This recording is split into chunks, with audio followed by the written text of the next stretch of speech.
Hi guys, అందరికీ నమస్కారం. నేను స్టేజ్ మీద పాడిన పాట ఇప్పుడు ఎంతో వైరల్ అవుతుంది, ఇంకెక్కువనే అవుతుంది. ఆ పాట నచ్చి ఎంజాయ్ చేసి వైబ్ అవుతున్న వాళ్ళందరికీ నైస్, హ్యాపీ, ఎంజాయ్ పండుగ. బట్ నచ్చని వాళ్ళకి I'm sincerely telling I'm not at all sorry.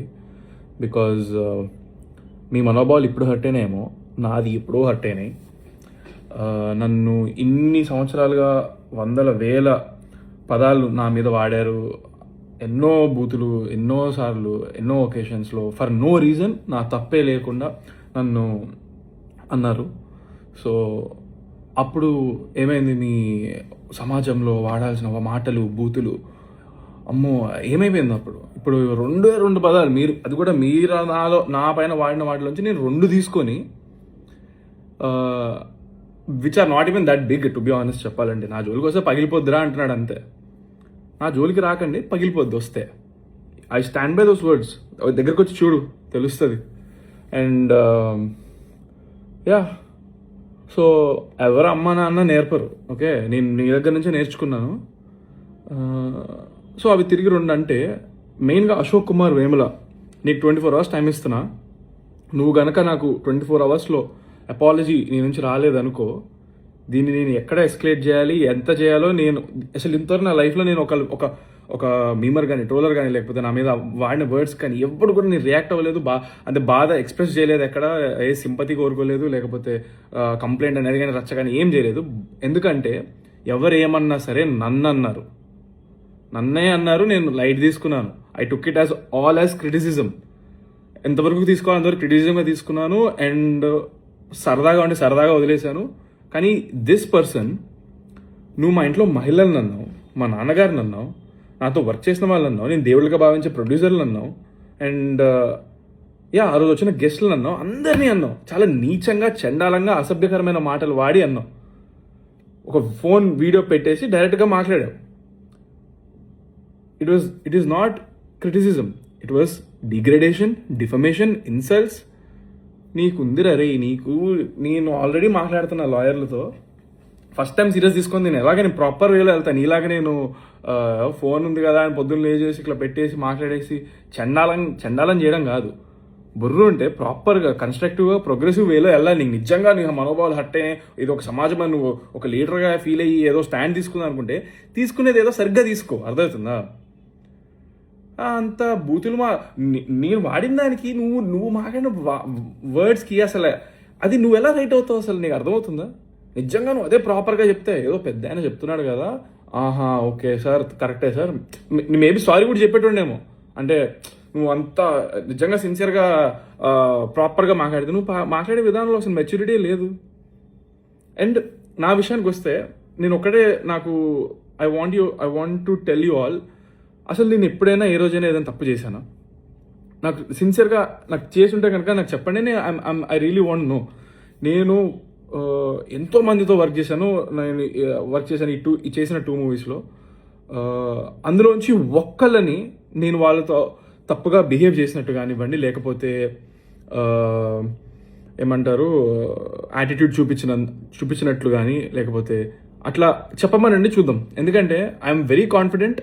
నేను ఆర్టిస్టుల నుంచి, జూనియర్ ఆర్టిస్టుల నుంచి, లైట్మెన్స్ నుంచి, కెమెరామెన్ నుంచి, singers, what ever, who not, సెట్లో నేను అందరితో మంచిగా పలకరిస్తాను, మంచిగా మాట్లాడతాను. ఎప్పుడు ఏ రోజున నేను నా నోరు పారేసుకోలేదు స్టేజ్ మీద కానీ, ఎక్కడా కానీ అసభ్యకరమైన మాటలు మాట్లాడింది కానీ, తప్పు చేసింది కానీ. నేను తప్పులో లేను, డే 1 నుంచి చెప్తున్నా. నేను అసలు 19 years అబ్బాయిగా, 20 years అబ్బాయిగా మా డాడీ వాళ్ళు, మా మమ్మీ వాళ్ళని పక్కన నిలిచిపెట్టి ఇంట్రడ్యూస్ చేసిన రోజున కూడా వాళ్ళు ఏదో పొగుడుతున్నారు, నేనేదో ఫస్ట్ టైం స్టేజ్ ఎక్కడం, నాకు చాలా ఆక్వర్డ్ ఫీలింగ్ అయిపోయి ఇబ్బంది అయ్యింది. నేను అటు ఇటు చూస్తున్నాను, చేతులు జేబులో పెట్టుకున్నా. దానికి అక్కడ స్టార్ట్ అయింది. Even on that day also మీరు సరిగ్గా పూర్తిగా ఏది మ్యాటర్ ఎవరు చూస్తే కదా, ఇప్పుడు కూడా సాంగ్ 3 నిమిషాల song. So wait, I'm diverting. అక్కడ ఆ రోజు కూడా నేను చెప్పాను, ఆ రోజు కూడా పొరపాటున నేను ఎవరినైనా ఏదైనా కొంచెం ఎక్కువ మాట్లాడి ఉన్నా, లేకపోతే నాలో ఏమైనా నచ్చకపోయి ఉంటే, it will improve with time, దయచేసి నన్ను క్షమించండి అని చెప్పి నేను ఆ రోజే చెప్పాను అక్కడ స్టేజ్ మీద. అండ్ ఈ రోజు కూడా సాంగ్ పాడిన స్టేజ్ మీద ఈ సాంగ్లో వాడిన పదాలు అసలు సినిమాలో ఉండనే ఉండవు అని కూడా క్లియర్గా చెప్పాను నేను. ఈ సాంగ్ ఆల్రెడీ రిలీజ్ అయింది. ఈ సాంగ్ 3.5 నిమిషాలు. దీనికి ఒక చరణం ఉంటుంది, పల్లవి ఉంటుంది, ఇంకొక పల్లవి, ఒక పల్లవి ఉంటుంది, 2 చరణాలు ఉంటాయి. ఇట్స్ ప్రాపర్ సాంగ్, 3.5 నిమిషాల సాంగ్. దీనిపైన పనిచేసిన వాళ్ళు ఏమి చిన్న చితక వాళ్ళు కాదు. చిరంజీవి, పవన్ కళ్యాణ్ గారు అలాంటి మూవీస్లో వర్క్ చేసిన వాళ్ళు, వాళ్ళకి సాంగ్స్ ఇచ్చిన లిరిక్స్ వాళ్ళు దీనికే ఉన్నారు, వాళ్ళే వర్క్ చేసింది. ఓకే, 3.5 నిమిషాల సాంగ్లో మీరు 5 సెకండ్లు కట్ చేసి దాన్ని మళ్ళా వేసి మీరు నెగిటివిటీని ఎక్కువ చేస్తే అది అలాగే కనిపిస్తుంది కదా. దీన్ని భూత పురాణం అంటున్నారు మీరు 5 సెకండ్లు పెట్టి. ఇదా భూత పురాణం? నా జోలికి వస్తే పగిలిపోద్దండమ్మా భూత పురాణమా? అసలు మీరు ఎక్కడ ఏం వినలేదా? అయ్యో బాబోయ్ అంటారా? ఎన్ని సినిమాల్లో మనం వాడరు, బీప్ అయ్యారు, ఏ రేటెడ్ సర్టిఫికేట్ ఇస్తే సినిమా థియేటర్కి వెళ్ళి చూస్తారు అందరూ. యూట్యూబ్లో రిస్ట్రిక్షన్సే ఉండవు అసలు. రిస్ట్రిక్షన్స్ లేకపోయినా కూడా మేము ఈ సాంగ్ ఒరిజినల్ వర్షన్లో మేము పెట్టలేదు. అది వి ఫెల్ లైక్ అంత అవసరం లేదేమో అనిపించింది. నేను ఇప్పుడు నా సినిమా రిలీజ్ ఉందిరా భయ్, నేను ఏదో కొంచెం ఇంపాక్ట్ క్రియేట్ చేసుకొని February 6th నా సినిమా రాబోతుంది కాబట్టి కొంచెం బజ్ క్రియేట్ చేసుకుందామని నేను కావాలని స్వతహాగా నా సొంతంగా I take complete responsibility. By the way మా ప్రొడ్యూసర్ కానీ, డైరెక్టర్ కానివ్వండి, లేకపోతే అక్కడ వచ్చిన గెస్టులు కానివ్వండి, మా అమ్మ నాన్న కానీ ఎవరికి తెలియదు నేను ఆ 2 పదాలు చేంజ్ చేసి పాడతానని ఎవరికి తెలియదు. ఓకే, సో నేను ఏదో ఇంపాక్ట్ క్రియేట్ చేసుకుందామని చేశాను అనమాట. అంతే. నన్ను నేనుగా నేను ఎప్పుడు ఉంటాను. I feel like people sometimes నాలో ఉన్న హోప్ అంతా చంపేసి, నా కాన్ఫిడెన్స్ అంతా కిల్ చేసేసి, ఇంకా అసలు they want see me cry అన్నట్టుగా అనిపిస్తూ ఉంటుంది. బట్ దేవుడి దయ వల్ల నేను స్టార్టింగ్ నుంచి నేను ఎన్ని మాటలు పడినా కూడా I always been confident and headstrong and ఏదో కసి బ్లైండ్గా సాధించాలని ఒళ్ళు హూనం చేసుకుంటూ కష్టపడుతున్నాను. సో February 6th బరాబర్ ప్రేమిస్తా మూవీ వస్తుందండి. మీరు సినిమా చూడండి. It's a clean movie. మీకు సినిమా నచ్చినట్లయితే 4-5 చెప్పండి బాగుంది సినిమా, నచ్చిందని. నా కష్టం నచ్చితే ఆదరించండి దయచేసి. But yeah, Ashok Kumar Vemula 24 hours time bro. నీకు మాత్రం ఇప్పుడు కూడా నేను చాలా రెస్పెక్ట్ఫుల్గా సంబోధిస్తున్నాను, ఎందుకంటే అది నా సంస్కారం. This is how I was brought up. Unlike you, మీరు ఎలా వాడారో వర్డ్స్ అదంతా మీ కామన్ సెన్స్ లేదు మీకు, అలాగే వదిలేస్తున్నా దాన్ని. అండ్ మీరేమి జర్నలిస్ట్, రిపోర్టర్ నాకు అర్థం కావట్లేదు అసలు. ఆ జాబ్కి ఉన్న పేరు, పరువు, రెస్పెక్ట్ అన్నీ తీసేస్తున్నారు. మీకు అర్హత లేదు అసలు. ఆ జాబ్ని చాలా రెస్పాన్సిబిలిటీతో, డిగ్నిటీతో ఆలోచించుకొని చేయాల్సిన జాబ్ అది. నేను రోజు 10-15 మందిని నా సినిమా టైం ప్రమోషన్స్ అప్పుడు అందరినీ కలుస్తాను. అందరూ నాకు వాళ్ళ పైన ఎంతో గౌరవం ఉంది, ఎందుకంటే వాళ్ళు ప్రతి క్వశ్చన్ కూడా చాలా రెస్పెక్ట్ఫుల్గా ఆలోచించి 100 సార్లు మాట్లాడే ప్రతి మాట ముందు మాట్లాడతారు. అలాంటి జాబ్ చేస్తున్నా అని చెప్పుకుంటూ నువ్వు వాళ్ళ పరువు తీస్తున్నావు అలా మాట్లాడుతూ.